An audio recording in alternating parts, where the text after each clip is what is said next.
And our first speaker is from Arago, which apparently gets AI to play strategy games as a way of developing its intelligence and understanding and its human-like abilities.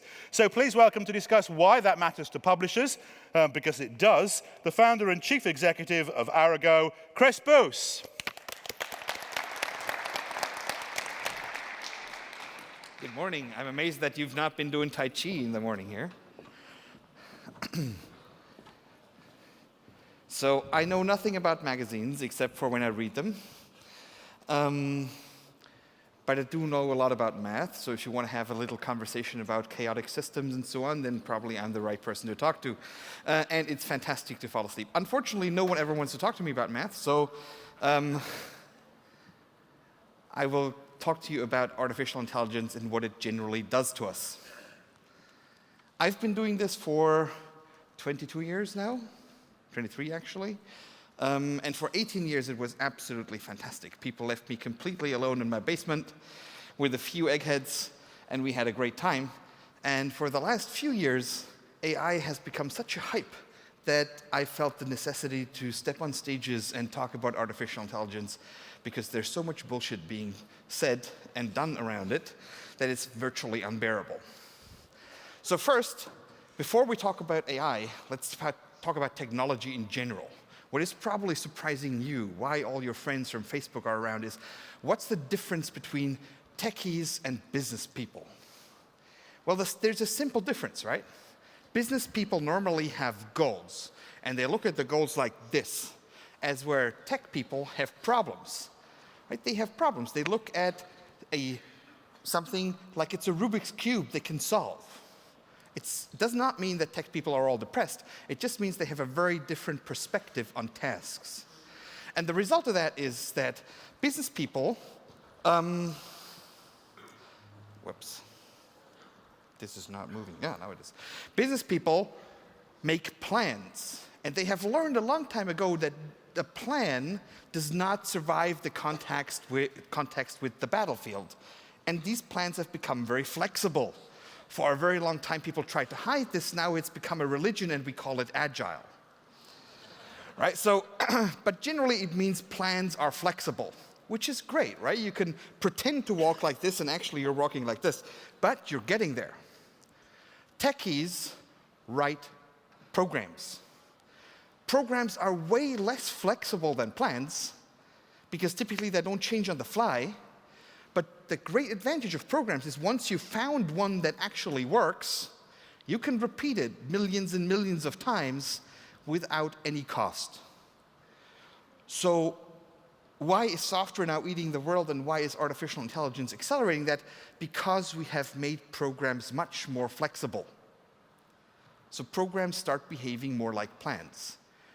And this, if you have another 2 glasses of wine or so, you might understand what is happening inside techies' heads and business people's heads and why you see all these big effects.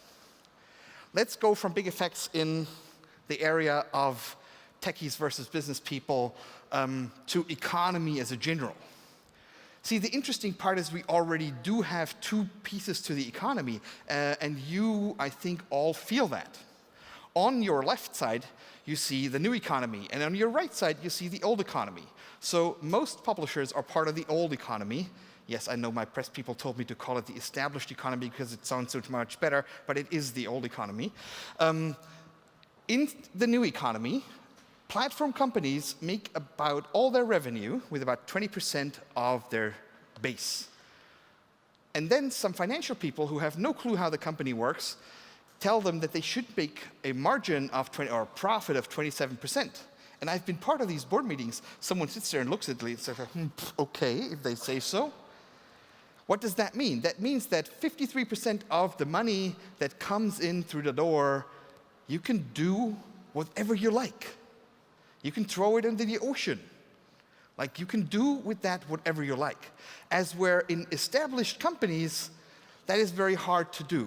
They've gone through a lot of cycles. They've gone through shareholder value. They've gone through ways of where should the margin go. And their R&D budgets are, if they are fantastic, somewhere around 10%. Normally, they feel great if they're like 2%. And then they really can do the things that they're best at with their R&D budgets. I want to give you an idea. Imagine this. Imagine Jack Ma getting in front of the press and saying, like one of this side companies, right? Getting in front of the press and saying, ladies and gentlemen, we have just stopped this cancer drug program that we were running for the last 12 months and that we spent $1 billion on. What is going to happen to Mr. Ma? Absolute worst case, nothing. Best case, someone claps and says, thanks for trying, and by the way, you've registered 400 new patents and your company's become more valuable. If the same thing has to be done by a CEO of an established pharmaceutical company who should know more about cancer and cancer drugs and so on, right? If the same thing happens to, let's say, like the CEO of Bayer, has to step in front of the press and say, ladies and gentlemen, we stopped this cancer program that cancer drug program that we, in the last 12 months, spent $1 billion on. I'm very sorry it doesn't work. What happens there? That guy is fired the same day. And the company stock goes down 30%. You see, not only in the world of publishers, but virtually anywhere, we're fighting with very different weapons. The second thing that is happening between old and new economy, this time just to catch your attention, the old economy is on your left side. In an economic model, we have producers of goods and services, and these producers of goods and services have multiple channels to compete for clients. And they do that, and sometimes someone gets up and says, okay, yeah, I'll buy something so I don't have to watch any more kitty pictures.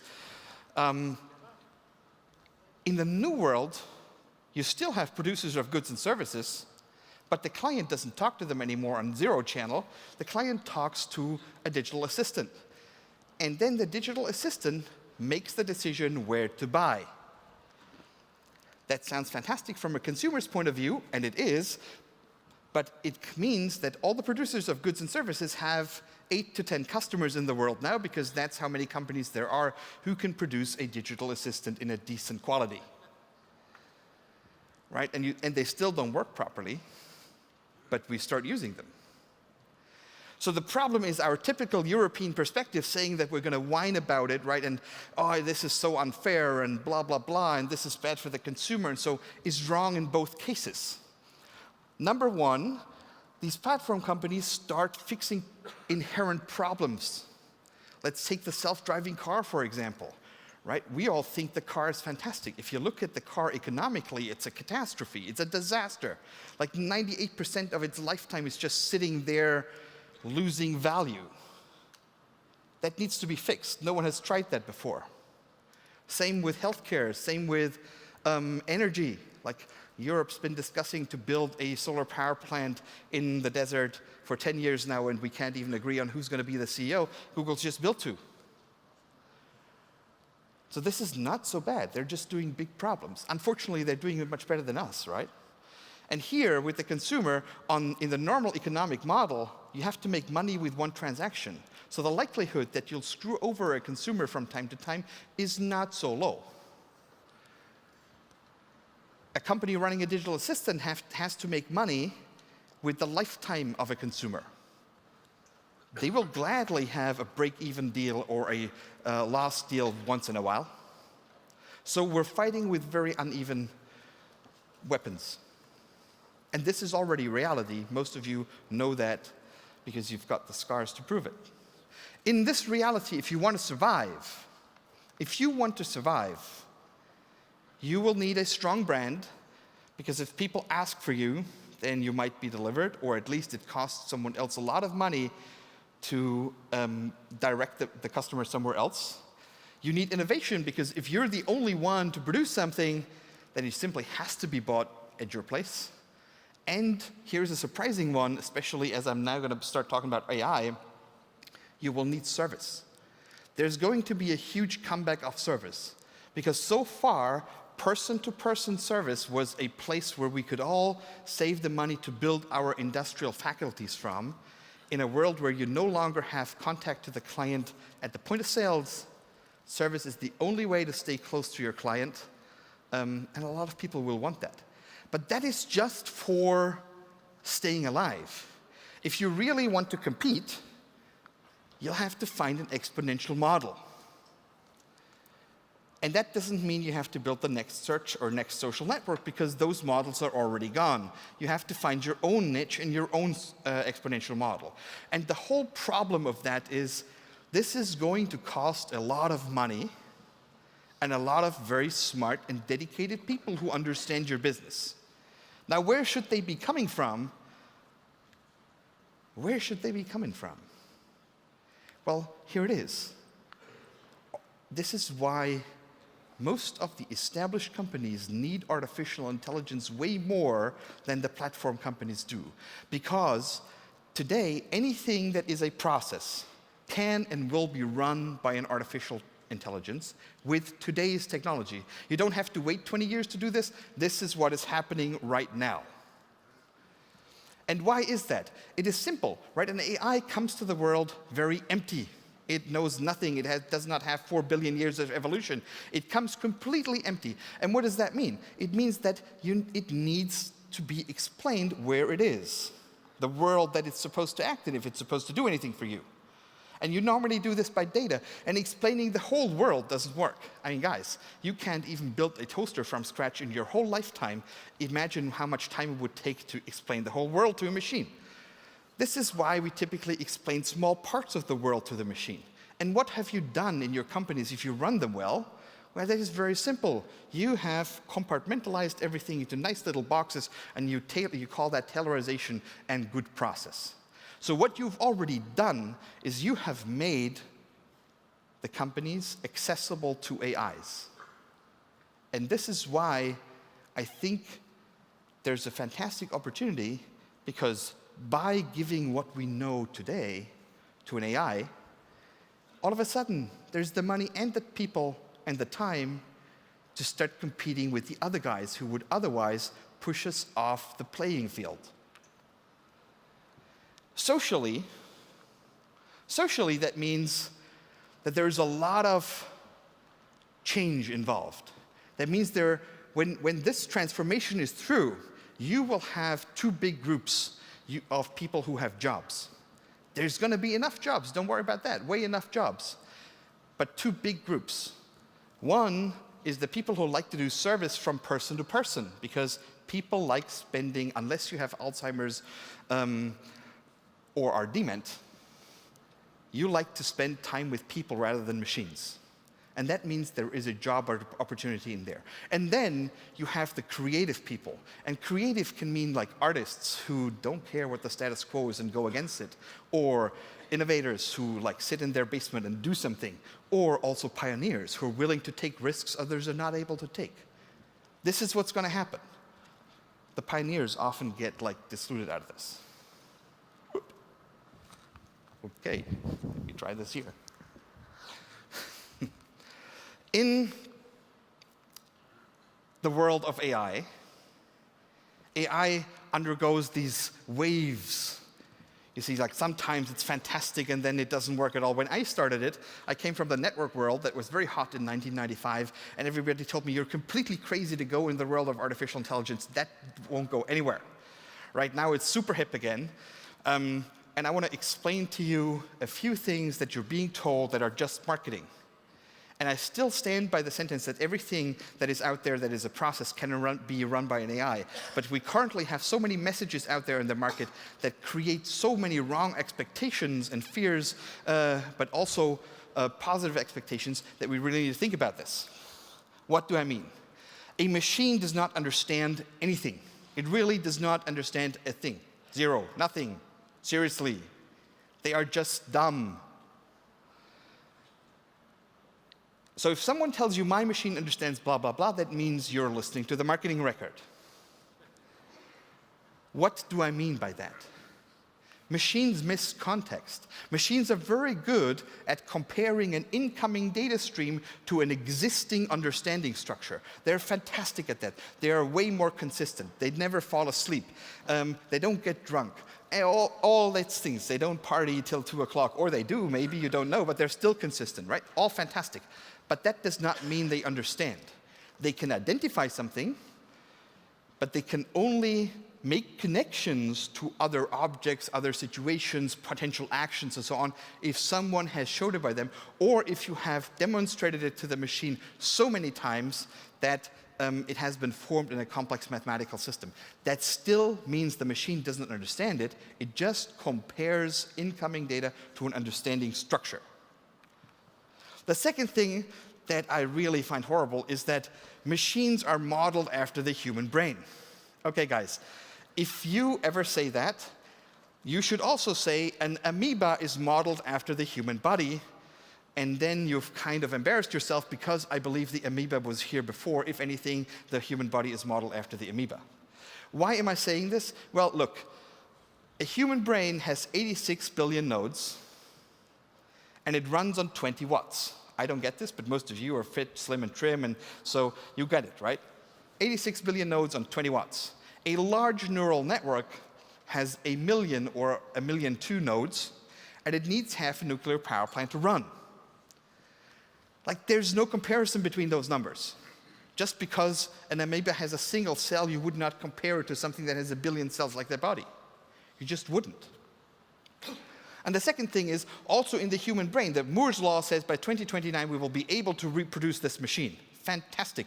That still doesn't get us there because, as those of you who stayed up till 3 know, your configuration of your brain, of all your 86 billion neurons, change with chemical substances inside your head.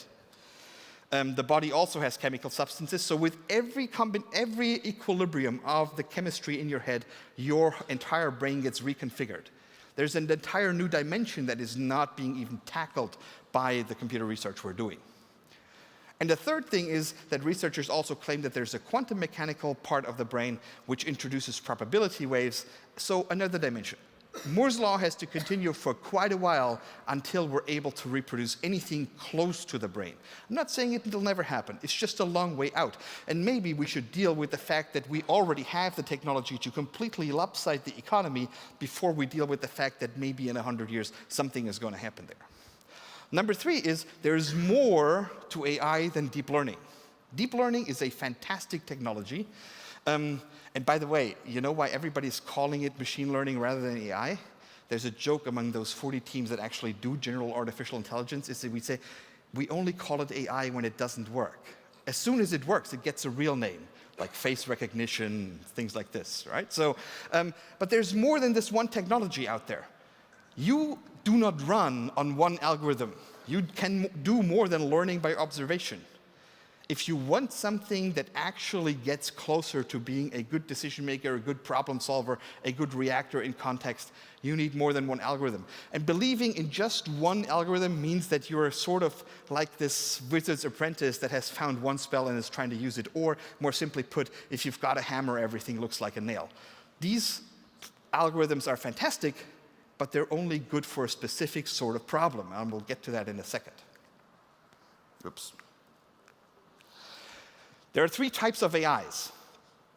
On your left side, you will find the narrow AIs. This is what I call the programmer's answer to McKinsey. These narrow AIs are super optimizers. They're fantastic optimizers. They're better optimization algorithms than you've had ever before. Why? Because they do not require so much explanation. They just require example. In most optimization scenarios, you actually need an explanation. Here, you don't. A lot of companies are doing this. They download an algorithm from the internet, and then they train these algorithms by using data to do something very specific. These narrow AIs create point solutions. No one should be ever afraid of those. Everybody should be using those. Why? Super simple, because they do something that all of you guys have been doing all the time. They make something more efficient. And do not forget, efficiency does not mean effectiveness. Right? So my favorite narrow AI is a company in England. They have trained a neural network to grow tomatoes better. You can connect your greenhouse, water, fertilizer, light, and you'll have, whoops, 20% more tomatoes. Then you find out you're in England, the tomatoes don't taste so great. You want to do beans because baked beans are fantastic. The AI is going to kill all the beans because they don't turn red. It's a point solution. As long as you're growing tomatoes, it's fantastic. So if you know you're only growing tomatoes, use it. If you know you need something more flexible, then use something more flexible. On this side, on your right side, you see what is mostly talked about in the press and in talk shows like ethical questions on AI and blah, blah. I will say this never happens, but I can tell you that there are 40 teams around the world working on general artificial intelligence, not self-consciousness. I'll get to that in a second. These machines that are conscious and that will say, I love you, because it sounds much better than I'm going to kill you. These machines that will say, I love you, and actually mean it, are nowhere around. No one even knows how to start building one. So here's a good news or bad news for you. The topic of ethics and morale will firmly stay with people for a quite long time. In the middle, you have general AIs. General AIs are a little more like people, but they're still far away from people. Why do I say they're more like people? Because they can learn something in one context, like in a math class, you learn how to add numbers, and then apply it in another context, like as an accountant, you now start adding numbers. And because it learns from one problem to the next, the learning curve actually accelerates, meaning that if you wanted to automate your entire business with narrow AIs, you'd probably take 200 years, as you'd be probably done in a few years, like maybe 3 to 5, if you're using a general AI, and this is why they're important. If you want to build an AI, that's actually fairly simple. Like, you need algorithms, compute power, people, and data. So let's just say data is either available or not available. We could get to that in a second. But compute power certainly is. You just have it in the cloud. Algorithms are. You can just download them. There are fantastic algorithms out there. You don't have to do your own research all the time. The problem is people, right? The right people, because AI is a very broad field, finding the right people is difficult. And now let's get to this data problem, right? Because data is not there for predictive analytics. Predictive analytics is what you do with data when you've stored it all and you find out that storing it is very expensive, and then you said there has to be some value in this so I can pay for the storage bill, and then you do something that you were able to do for the last 30 years, which is linear regression, because that sounds kind of boring, you call it predictive analytics. Prediction, ladies and gentlemen, is only possible once you understand the now. And understanding the now is exactly where machine learning fails. Data's actual purpose is to explain the world to an AI, because no human will do the task of explaining the world to an AI. This is why you need data, because then you can use the law of large numbers to classify objects and do all these fancy things. There's two ways to create this map of the world you want an AI to know. One is to sit on the shoulder of a consumer and watch how they use the world that you want to explain, or by sitting inside the company that produces all the stuff that the consumers are using. One gets you a very broad data set, and the other one gets you a very deep data set. And this is why, most likely as companies, you will have to share data, because you don't have the right data. Like on the German examples, I keep saying that BMW has petabytes of data, fantastic data, but they don't have data that tells them what car to build next. They have all the data to explain to Schraubenwirt which kind of screw would be better. This is why data, ladies and gentlemen, will become a tradable asset, not an oil well to sit on with your arse and not let anything out. This can be done in the EU. Level playing field is necessary, but mainly because it's such a fucking hassle to kind of do it 27, 28, 29, whatever times, right, to adhere to all the laws. But data protection is a good thing. We now have customers that come to us from the US and want to store their data in our data pool because they know that they can sue the shit out of us when we do crap with their data. That's actually an advantage. In the beginning, it's about 10% more effort. And here's just one to make you feel better about this. Even a small company like ours can look eye to eye with Google, and I kept asked this a lot. Look, you invest millions, they invest billions. Like, how can you can't compete? Why? Because the AI teams are so small. Like, you just don't find people. A typical AI team is around 30 people.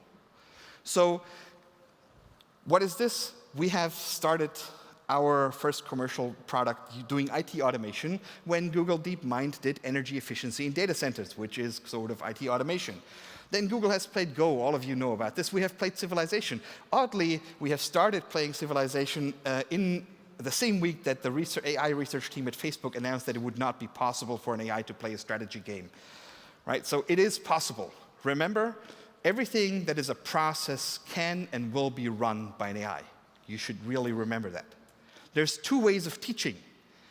Last message to you, 2 ways of teaching.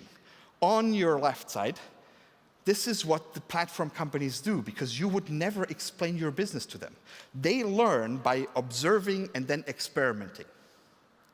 This is how kids do it in the beginning, right? They try to get the round thing into the square and figure out it doesn't work and put it back into the round thing.